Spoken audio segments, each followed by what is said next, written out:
क्या बकवास कर रही हैं आप? मैं जो अभी अभी यहाँ आया हूँ तो क्या मेरा फरिश्ता आया था इसे लेने? कहाँ है मेरी बहन? बताए मुझे, नहीं तो मैं पूरे पार्लर को आग लगा दूंगा। इमाद पूरे पार्लर में इसे देख चुका था और अब इसका दिमाग घूम चुका था, तभी भूखे शेर की मानिंद रहा था। पार्लर वाली भी बेतहाशा परेशान हो चुकी थी। यकीन करें मिस्टर इमाद, हमारे पार्लर का एक नाम है, एक मकाम है। हम अपने कस्टमर की जान और माल की हिफाजत खुद से भी बढ़कर करते हैं। बाहर यही कहा गया था कि हरीम को बिला दें, इसके घर वाले लेने आए हैं। पार्लर वाली ने तहम्मुल से उसे समझाने की कोशिश की। इमाद अब परेशानी के आलम में बाहर निकला था। पापा को भी फोन पर तमाम सूरत हाल से आगाह कर दिया। वो उसे आसपास हर जगह ढूंढते फिर रहे थे। कोई सुराग भी तो नहीं मिल रहा था कि वो कौन लोग थे जो उसे लेकर गए। यूसुफ साहब और इमाद ने बहुत ढूंढा मगर वो कहीं ना मिली। सलमा बेगम ने रू रू कर बुरा हाल कर लिया, मगर इनमें इतनी तो इंसानियत जिंदा थी कि वो अपनी बच्ची की परेशानी की वजह से किसी दूसरे की बच्ची को दुल्हन बनाकर यूं ही बैठा रहने को नहीं छोड़ सकते थे। इस सब में इस मासूम का क्या कसूर था? इमाद ने मना करना चाहा मगर यूसुफ साहब ने सख्ती से हुक्म दिया कि वो लोग बारात लेकर लाजमी जाएंगे। तब वो लोग बारात लेकर गए और सादगी से अस्मा को रुखसत करवा लाए। बारात घर वापस आई। पूरे घर पर अजीब सुगवारियत फैल गई। यूसुफ साहब तो हाल से ही हरीम की तलाश में फिर से निकल गए थे। अब घर में चंद मेहमान और सलमा बेगम थी। इमाद अस्मा के पहलू में बैठा बेतहाशा बेचैनी से पहलू बदल रहा था कि तभी एक धीमी सी निस्वानी आवाज सुनाई दी। आप मेरी फिक्र मत करें, किसी की परवाह मत करें, जाएं हरीम को ढूंढे जाकर। अस्मा ने इसके कान में सिहर तारी किया। बहुत शुक्रिया अस्मा, इमाद ने नम आंखों से कहा और वहां से उठा। सलम बेगम की परेशानी के बावजूद वो चेंज करके दोबारा घर से बाहर निकल गया। सरदार जायश जहांगीर सर्द चेहरा लिए अपनी गाड़ी से नीचे उतरा था।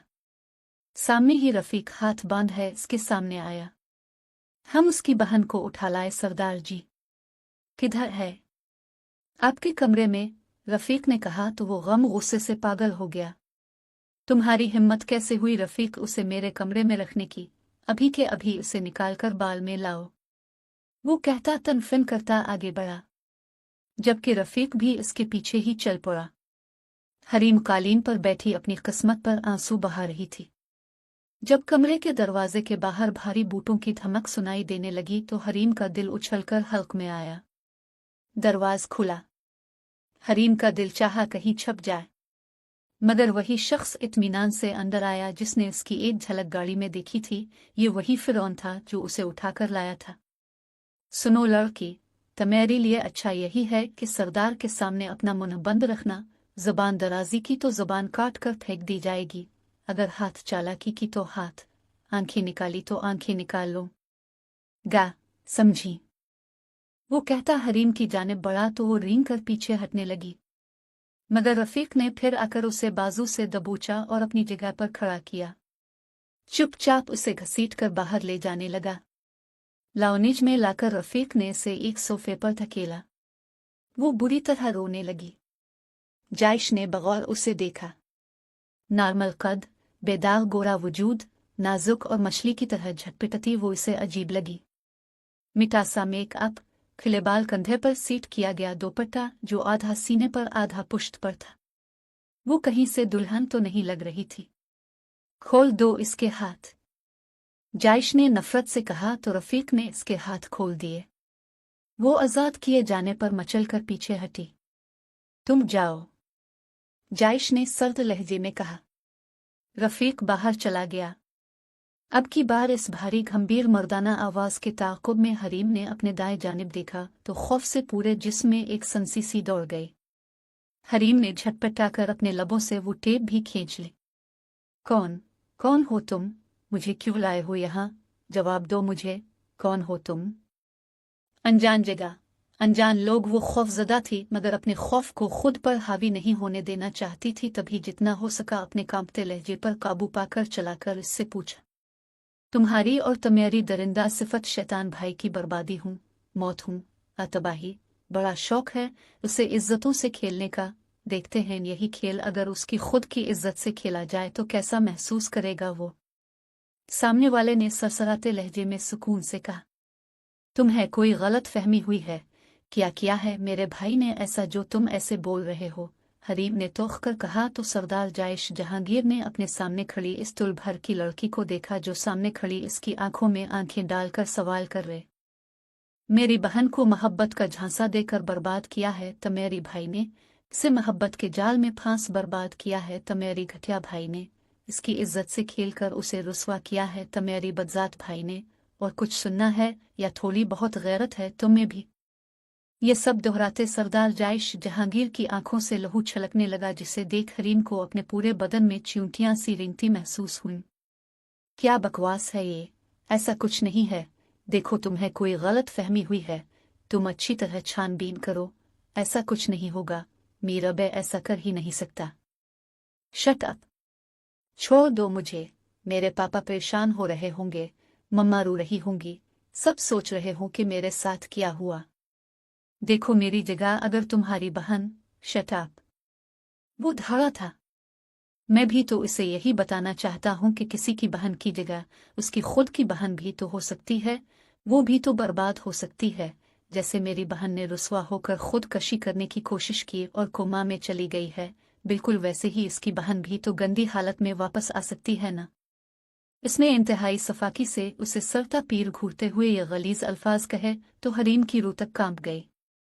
इन अल्फाज पर वो बिखरे हुए हुलिये में अब सामने फिरौन बनकर टांग पर टांग जमाए बैठे अनजान शख्स को खूनखार निगाहों से घोर रही थी जिसने ये सब किया था। वो रोना नहीं चाहती थी मगर आंसू खुद ब खुद पलकों की बाढ़ तोड़कर चेहरे पर लकीरें बना रहे थे। मेकअप ज़दा चेहरे पर काजल फैल चुका था जिसे देख सामने बैठा शख्स हंस उठा रहा था। कौन हो तुम? मैं तुम्हें जिंदा नहीं छोड़ूंगी। क्यों लाए हो मुझे यहाँ? हरीम जा रहा न तेवर लिए उसकी जानिब लपकी और इससे पहले वो इससे दस्त दराजी करती। गुस्से और इश्तियाल से पागल सरदार जायश जहांगीर अपनी जगह से उठकर खड़ा हुआ था। फिजा में उठा उसका नाजुक हाथ कलाई से मरोड़ कर उसकी कमर से लगा दी। हरीम के मुंह से एक दर्दनाक चीख बरामद हुई। लगता है डार्लिंग, तुम्हें अपने बॉडी पार्ट्स कुछ ज्यादा प्यारे नहीं, तभी ऐसी जुर्रत का मुजाहिरा कर रही हो और जानने की इतनी भी क्या जल्दी है। आज रात को मैं तुम्हें बहुत अच्छा मौका दूंगा खुद को जाने का, जब तुम अपने भाई के किए एक घिनौने फेल का अंजाम बगैर कर पिल की जिल्लत उठाओगी। वो इसके कान में भूखे शेर की मानिंद रहा था। इसने भी अपनी पूरी ताकत लगाकर इस भेड़िए से अपनी कलाई छुड़ाई थी। इसके सामने वो डट गई थी। और जो मैं कब से बकवास कर रही हूं कि मेरा भाई ऐसा कुछ कर ही नहीं सकता, तुम्हें कोई गलत फहमी हुई है तो अक्ल के साथ तुम्हारी कुव्वत समात भी घास चरने गई है जो तुम्हें मेरी बात समझ नहीं आ रही। छोड़ दो मुझे। हरीम ने इसका गिरेबान झंझोड़ा था तब उसने पहली मर्तबा घुमाकर उसके चेहरे पर एक थप्पड़ जड़ दिया था। वो औंधे मुंह कारपीट पर गिरी थी। अपनी औकात में रहू लड़की सरदार जायश जहांगीर के गिरेबान तक पहुंचने की हिम्मत आज तक किसी ने नहीं की। ये तो मेरी भाई की हिम्मत थी कि वो इसकी इज्जत से खेल गया, और दूसरी तुम्हारी जो मेरे गिरेबान तक आ गई। अब देखना तो मेरी खानदान का तमाशा पूरी दुनिया देखेगी। वो उसे बाजू से घसीट कर चलने लगा। रुख अपने बेडरूम की जानिब था और हरीम ने बेसाख्ता जेर लब अपनी मौत की दुआ मांगी। छोड़ो मुझे, खुदा के लिए छोड़ दो, मैंने कुछ नहीं किया। वो जबरदस्ती फिर से उसे लिए सीढ़ियों के ऊपर चढ़ा था। सुनसान हवेली में उसकी सिसकियां गूंज रही थीं। जायश ने इसे लाकर अपने बेडरूम के फर्श पर पहुंचा। वो बुरी तरह रोने और झटपटाने लगी। वो अपनी पूरी हिम्मत से दरवाजे की जानिब भागी मगर उसने फिर से उसे बाजू से दबोच कर बेड पर फेंक दिया। जब खुद पर आए तो क्या बच निकलना इतना ही आसान होता है। वो अपना कोट उतार कर एक जानिब उछालता बेड की जानिब बढ़ा। हरीम के आंसू थमने का नाम नहीं ले रहे थे। वो बेड पर अब पीछे की जानिब रेंगती बहुत बुरी तरह रो रही थी। जब उसे मुसलसल बेड की जानिब बढ़ते देख इसका दिल उछलकर हल्क में आया। इस जिंदान से बच निकलने का कोई रास्ता भी तो नहीं था। कोई है, बचाओ मुझे, खुदा के लिए बचाओ मुझे। वो हल्क के बिल चलाई तो जायश के चेहरे पर एक तमस्खुराना की मुस्कुराहट रेंगने लगी। मुझे तुम्हारी ये चीचुने, ये बेबसी, ये सिक्सकियां काफी सुकून दे रही हैं डार्लिंग, मगर अफसोस मेरे पास वक्त नहीं है जो ज्यादा इंजॉय कर सकूं। वो बेड की जानिब बढ़ा। हरीम तेजी से बेड की दूसरी जानिब उतरे। वो एक मर्तबा फिर दरवाजे की जानिब लपकी। तेजी से दरवाज खोलने की कोशिश की। ए दरवाज़ा अब तुम्हारी बर्बादी के बाद और मेरी मर्जी से ही खुलेगा डार्लिंग, इसने सुकून से कहा और उसे बाजू से दबोच कर पास बड़े सोफे पर फेंक। देखो, तुम्हें कोई गलत फहमी हुई है। इमाद भाई किसी के साथ ऐसा कर ही नहीं सकते। क्या नाम लिया तुमने अपने भाई का? एक टांग सोफे पर रखे और दूसरे से इसका बाजू डाल बोचे वो हल्का से इसके ऊपर झुका अब लाल आंखों से इससे पूछ रहा था। इमाद यूसुफ। इमाद यूसुफ नाम है मेरे भाई का, इसीलिए तो बोल रही हूं कि जरूर तुम्हें कोई गलत फहमी। हा हा हा हा। हरीम की बात बीच में ही रह गई जब इसका हकारत आमेज तमस्खुराना कहा कमरे में गूंजा। दाद देनी पड़ेगी, इस मासूम चेहरे के पीछे कितनी मक्कार लड़की छपी हुई है। खुद को बचाने के लिए मक्कारी भरा गेम खेल रही हो मेरे साथ, इतनी शातिर हो कि अपने भाई का गलत नाम बता रही हो मुझे। वो गुस्से से पागल होकर कहते उसे बाजुओं से घसीट पर बेड पर फेंक कर उसके ऊपर झुका था। इसने हरीम को दबोच रखा था और वो बुरी तरह चीख चला रही थी। अचानक उन चीखों में कुछ और जानी पहचानी चीचुने भी इसे सुनाई देने लगी। जायश के माथे पर पसीने के कतरे नमूदार हुए। एक वहशत सी थी जो दिल और दिमाग पर तारी हो गई। बदले की आग में जायश ने पूरी ताकत से इसका गला दबोचा। वो सुर्ख चेहरा लिए बुरी तरह खांसने लगी और हाथ पीर चलाने लगी। हरीम ने इसका गिरेबान दबोच लिया। ये तो सरदार जायश जहांगीर जानता था कि इसका ऐसा कोई गलीज इरादा सिरे से था ही नहीं। वो ऐसा कोई इरादा नहीं रखता था कि बदले और इंतकाम की आग में इस कदर पस्तियों में गिर जाए कि एक लड़की की पाकीज़गी को रौंद डाले। हर गज नहीं। वो बस उसे खौफजदे करना चाहता था ताकि वो आगे जाकर उसकी हर बात माने। मगर उसकी दिलखराश चीखें सुनकर जायश को लगा कायनात की हर चीज जरा जरा इस पर लानत भेज रहा है। एक लम्हा भी ज़ाय किए बगैर वो इस कमरे से बाहर निकल गया, फिर अनाबिया के कमरे में गया। कमरे की बालकोनी का दरवाज खोलकर वो बाहर निकल आया और गहरे गहरे सांस भरकर अपने अंदर की इस जलन और घुटन को कम करने की कोशिश करने लगा, जिसने सीने में एक जवार भाटा सा लगा दिया था। ये उसकी फितरत नहीं थी, ये उसकी तरबियत भी नहीं थी। माजी जायश का बहुत अच्छा पढ़ा लिखा घराना था। वो और अनाबिया अपने वालिदैन के लाडले चश्म और चराग थे। सरदार आलम जहांगीर का घराना काफी मजहबी और नफीस था। वो खानदानी जमींदार थे। जायश ने अपनी तालीम पंजाब यूनिवर्सिटी से ही हासिल की थी। आला तालीम के बावजूद इसने अपने बाबा की ख्वाहिश पर जमींदारी में ही दिलचस्पी ली। सरदार आलम जहांगीर ने दौरान तालीम जायश की मंगनी अपनी भतीजी से की। पहले तो ये रिश्ता पूरी तरह अरेंज था, मगर फिर इस रिश्ते की नज़ाकत की वजह से जायश की फिजा में दिलचस्पी बढ़ने लगी और वक्त के साथ ये दिलचस्पी पसंदीदगी में बदल गई। वो एमए एग्रीकल्चर के लास्ट सेमेस्टर चल रहे थे जब एक नागहानी कार एक्सीडेंट में आलम साहिब और मिसेस आलम इस दुनिया फानी से कोच कर गए। जायश ने बड़ी मुश्किल से खुद को और अनाबिया को संभाला था। अनाबिया इससे 8 साल छोटी थी और अभी टीनत में ही तो थी। तब इसने अनाबिया को माँ बाप दोनों का ही प्यार दिया। किसी भी हादसे को भुलाने के लिए वक्त सबसे बड़ा रहम होता है। 2 साल बाद जायश ने अनाबिया की जिद पर फिजा को शादी का पैगाम भेजा, मगर 2 साल धचका जायश को तब लगा जब एन शादी वाले दिन फिजा ने जायश के साथ शादी से इनकार करते हुए अपने कोर्ट में कैसे निकाह के पेपर सबके सामने पेश कर दिए। इसके बाद वो बिल्कुल टूट गया था, मगर इस टूटने के बाद जब उसने खुद को जोड़ा था तो पत्थर का ही बना दिया था ताकि फिर से उसे कोई तोड़ न पाए।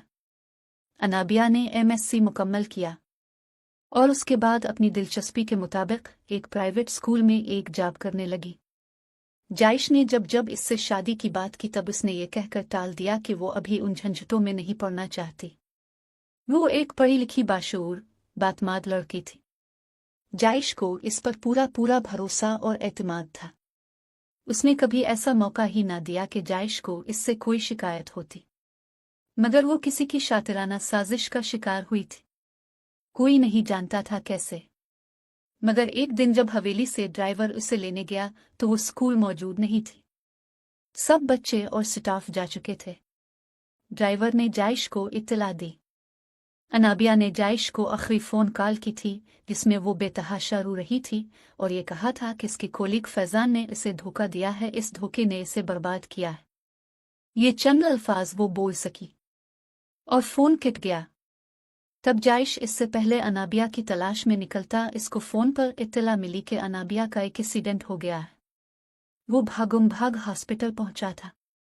हादसे पर मौजूद लोगों ने बताया था कि वो लड़की जानबूझकर बहुत अचानक ट्रक के सामने आई थी। इसके मेडिकल के बाद ये साबित हो गया कि वो बर्बाद हो चुकी है। जायश की दुनिया अंधेरा हो चुकी थी। अनाबिया मौत के मुंह तक गई। सर पर चोट लगने की वजह से वो कोमा में चली गई। जब जायश को अनाबिया की जानिब से थोड़ी तसल्ली हुई कि वो खतरे से बाहर है तो इसने उसके मुजरिम को तलाश करने की कोशिश की, मगर वो तब तक मंजर से गायब हो चुका था। जायश ने इस पर केस नहीं किया क्योंकि ना कोई गवाह ना सबूत। वो आसानी से बच निकलता। स्कूल रिकॉर्ड्स में से इसके घर का पता चला, ये भी कि इसकी एक बहन है। वो इससे ऐसा इंतकाम लेना चाहता था कि इस दरिंदे की रूह कांप जाए। तभी वो इसकी बहन को उठवा चुका था और अब दुश्मन की तड़प का तमाशा देखने का वक्त था तो इसका ज़मीर उसे यूं मलामत करने लगा था, मगर उसने सोच लिया था वो पीछे नहीं हटेगा। इसकी बहन से निकाह करके उसे 1-2 दिन अपने पास रखकर तलाक देकर वापस भेज देगा। यही इसका मकसद था। अब वो अपने इरादे पर डट गया था। तभी बालों में हाथ फेरता नीचे लाओनिज में आया रफ़ीक। इसकी गरजदार आवाज़ पर रफ़ीक किसी कोने से निकलकर तेजी से सामने आया। जी सरदार जी, जो हुक्म दिया था वो बंदोबस्त करो, उसने सख्त से लहजे में कहा। जो हुक्म सरकार, रफ़ीक कहता बाहर निकल गया। जायश लाओनिज के सोफे पर लेट गया।